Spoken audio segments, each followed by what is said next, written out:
Hello दोस्तों, आज हम क्लास 10th और 12th में व्याकरण की दृष्टि से एक बहुत ही महत्वपूर्ण चैप्टर करने वाले हैं। चैप्टर का नाम है शब्द वाक्य। शब्द वाक्य में हम जैसे जितना भी एग्जाम्पल दिया हुआ है उसी के हिसाब से पूरा चैप्टर समझ लेंगे और आपको एकदम आसान हो जाएगा क्वेश्चन बनाना। फिर निम्न में से शुद्ध शब्द क्या है, तो यहाँ पे शुद्ध शब्द हम देखते हैं क्या है। शुद्ध शब्द यहाँ पे प्रशंसा है और बाकी देखते हैं कि बाकी जो शब्द है वो गलत कैसे। जैसे ये परीक्षा लिखा हुआ है तो ये हो जाएगा प रमय दीर्घिकार अक्षो आकार। परीक्षा इस प्रकार से होगा, प्रणाम इस प्रकार से होगा, इसमें ये वाला न होगा और प्रसाद में ये वाला सो होगा। तो इन सब का शुद्ध शब्द ये है और यहाँ पे ऑप्शन में शुद्ध शब्द ये है। सत शब्द क्या है, तो देखिए शब्द का जब हम डिटेल पढ़ते हैं तो व्यवहार की दृष्टि से या फिर आप कहें कि उत्पत्ति की दृष्टि से शब्द 4 प्रकार के होते हैं। 4 प्रकार उसका होता है, तत्सम, तद्भव, देशज, विशेषज। अब वही पूछा जा रहा है कि ये इन चारों में से ये सत किसका एग्जाम्पल है। सत एग्जाम्पल है तत्सम शब्द का। तत्सम शब्द उस शब्द को कहते हैं कि जो कि किसी भाषा का मूल शब्द होता है। ये है किसी भाषा का मूल शब्द, इसी से बाकी शब्द निकला है, तो ये है तत्सम शब्द। अब यहाँ पे देखिए, मैंने भोजन नहीं किया और इसलिए मेरी भूख नहीं मिटी, किस वाक्य का उदाहरण है। ये संयुक्त वाक्य का उदाहरण है। शुद्ध वाक्य क्या है यहाँ पे, तो उसके स्त्री नहीं है, यह शुद्ध वाक्य है। उसके बेटी नहीं है, ये भी है, गलत ही है। वह बिल्कुल भी बात करना नहीं चाहती थी, ये भी गलत वाक्य है। लास्ट वाक्य सही है कि यह बात कहने में किसी को संकोच नहीं होगा। बनावट के अनुसार शब्द के कितने भेद होते हैं। बनावट की दृष्टि से शब्द के 3 भेद होते हैं। 3 भेद होते हैं, जिसमें पहला होता है रूढ़, दूसरा होता है यौगिक और तीसरा होता है योग रूढ़। मौसम शब्द कौन सा शब्द है। मौसम शब्द विदेशज शब्द है। क्यों है। विदेशज शब्द उन शब्दों को कहते हैं कि जिनका जन्म विदेशों में हुआ है और ये विदेशी होकर भी हिंदी में प्रयुक्त हो रहे हैं। यहाँ पे तो आपको एक दिया हुआ है एग्जाम्पल में मौसम, आप कुछ और भी शब्द सुन सकते हैं जैसे कि hospital, doctor, station, table, copy, coffee आदि। ये सारे विदेशज शब्द हैं। जिससे किसी बात के ना होने का बोध हो उसे क्या कहते हैं, उसे निषेधवाचक वाक्य कहते हैं। फाल्गुन शब्द क्या है। फाल्गुन शब्द तत्सम शब्द है क्योंकि यही किसी भाषा का मूल शब्द है। दूसरे शब्दों में बात करें तो हिंदी में संस्कृत के मूल शब्दों को तत्सम शब्द कहते हैं। रात्रि शब्द तत्सम शब्द है। सावन शब्द क्या है। सावन शब्द तद्भव शब्द है, यानी तत्सम का जो रूप बिगड़ा उसे तद्भव कहते हैं। जैसे कि तत्सम अगर अग्नि है तो तद्भव उसका हो गया आग। तत्सम अगर पुष्प है तो उसका तद्भव हो गया फूल। आंसू शब्द क्या है, ये तद्भव शब्द है। इसका तत्सम शब्द इसका अलग है, अश्रु है, उससे ये बिगड़कर आंसू हुआ है।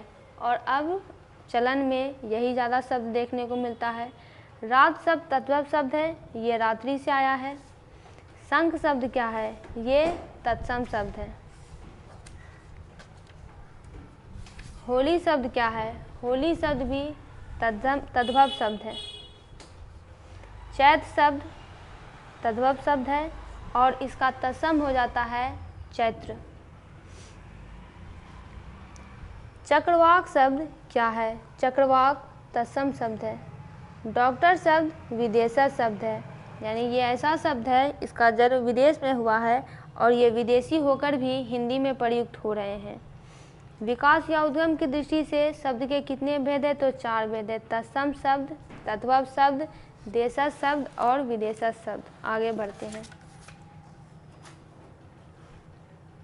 व्युत्पत्ति की दृष्टि से शब्द के कितने भेद होते हैं, 3 भेद होते हैं, रूढ़, यौगिक और योग रूढ़। रूपांतर की दृष्टि से शब्द के कितने भेद होते हैं, तो 2 भेद होते हैं।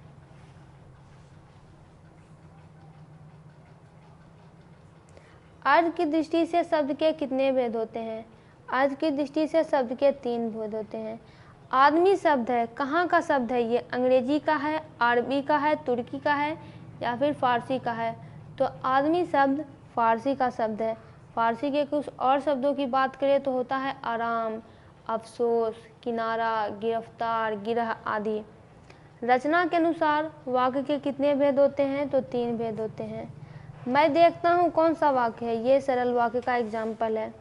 सुबह उठी इसलिए पक्षी चहक उठे, ये मिश्र वाक्य है, जिसमें कि इसके वाक्य के जो अन्य भेद होते हैं वो दोनों मिले हुए होते हैं, तब जाके बनता है मिश्र वाक्य। अकाल पड़ेगा और लोग मरेंगे, ये संयुक्त वाक्य का एग्जाम्पल है। वाक्य के आवश्यक अंग कौन कौन होते हैं? तो 2 अंग इसके काफ़ी आवश्यक होते हैं। पहला होता है उद्देश्य और दूसरा होता है विधेय। नेक्स्ट है, अर्थ के आधार पर वाक्य के मुख्यतः कितने भाग होते हैं? तो 8 भाग होते हैं। वह घर नहीं आएगा, कौन सा वाक्य है? देखिए, नहीं आने का बोध हो रहा है, निगेटिवनेस का बोध हो रहा है, तो ये हो जाता है निषेधवाचक। 1 गिलास पानी लाओ, यहाँ पे क्या किया जा रहा है? ऑर्डर दिया जा रहा है किसी को कि मेरे लिए 1 गिलास पानी लाओ, तो आज्ञावाचक है। एग्जाम्पल से समझना, डेली लाइफ से इसे रिलेट कर देंगे, आराम से एग्जाम्पल बन जाएगा। आपको क्या चाहिए? क्या से क्या का बोध हो रहा है? प्रश्न का बोध हो रहा है, तो ये हो जाएगा प्रश्नवाचक। आपकी यात्रा मंगलमय हो, यहाँ पे इच्छावाचक हो जाएगा। विश है, किसी को विश किया जा रहा है कि आपकी इच्छा, आपकी यात्रा मंगलमय हो। अब तक वह सो गया होगा, यानी कुछ कन्फर्म पता नहीं है कि वह सोया होगा या नहीं, उसे लग रहा है, उसे अनुमान है, संदेह है कि नहीं अब तक तो वो सो गया होगा, तो ये संदेहवाचक वाक्य हो गया। पगड़ी शब्द क्या है? पगड़ी शब्द देशज शब्द है। देशज शब्द का अगर आप डिफिनेशन पूछें तो देश की बोलचाल में पाए जाने वाले शब्द देशज शब्द कहलाते हैं। इनकी उत्पत्ति कैसे हुई है इसका पता तो नहीं चल पाया है, लेकिन ये किसी दूसरी भाषा के शब्द नहीं होते। इनका मूल रूप क्या होता है ये पता नहीं चल पाता है। जैसे कि डिबिया, इसका मूल रूप क्या है ये पता नहीं है। तेंदुआ, लोटा, पगड़ी, चिड़िया, इसका मूल शब्द नहीं है। ये सारे देश की बोलचाल में पाए जाने वाले शब्द हैं, तो ये हो गए देशज शब्द। जिन शब्दों के खंड सार्थक न हो उन्हें क्या कहते हैं? यानी शब्द के जब टुकड़े किए गए उसके जो खंड निकले वो सार्थक नहीं है, उनका अर्थ नहीं है, वो क्या कहलाते हैं? वो कहलाते हैं रूढ़ शब्द। शय्या शब्द क्या है? ये तत्सम शब्द है। अग्नि का तद्भव रूप क्या है? इसका तद्भव रूप हो गया आग। कुछ और भी क्वेश्चन इसमें है।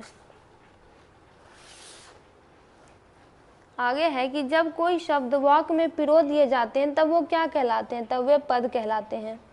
भिक्षा शब्द क्या है? तत्सम शब्द है। उसने उस पुस्तकालय को खरीदा जो उसके मित्र का था, किस वाक्य का उदाहरण है? ये मिश्र वाक्य का उदाहरण है। हर तरह के संकटों से घिरे रहने पर भी वह निराश नहीं हुआ, किस वाक्य का उदाहरण है? सरल वाक्य का उदाहरण है। हमारे जवानों को देखकर दुश्मन भाग गए, कौन सा वाक्य है? ये सरल वाक्य का एग्जाम्पल है। सूर्योदय हुआ और कुहासा जाता रहा, मिश्र वाक्य है। ऐसी संज्ञाएं जिनके खंड सार्थक होते हैं, यानी अगर उस संज्ञा को हम तोड़ेंगे, उसके टुकड़े करेंगे तो जो टुकड़े आएंगे वो भी सार्थक होते हैं, उनका भी अर्थ होता है। उन्हें क्या कहते हैं? उन्हें यौगिक कहते हैं। बादल घिरे और मयूर नाचने लगे, कौन सा वाक्य है? तो ये संयुक्त वाक्य का एग्जाम्पल है। दोस्तों, इसका पूरा ऑब्जेक्टिव कंप्लीट हुआ। आप सभी सब्जेक्ट्स के ऑब्जेक्टिव सब्जेक्टिव इस चैनल पर देख सकते हैं। वीडियो को लाइक करें एवं चैनल को सब्सक्राइब करें।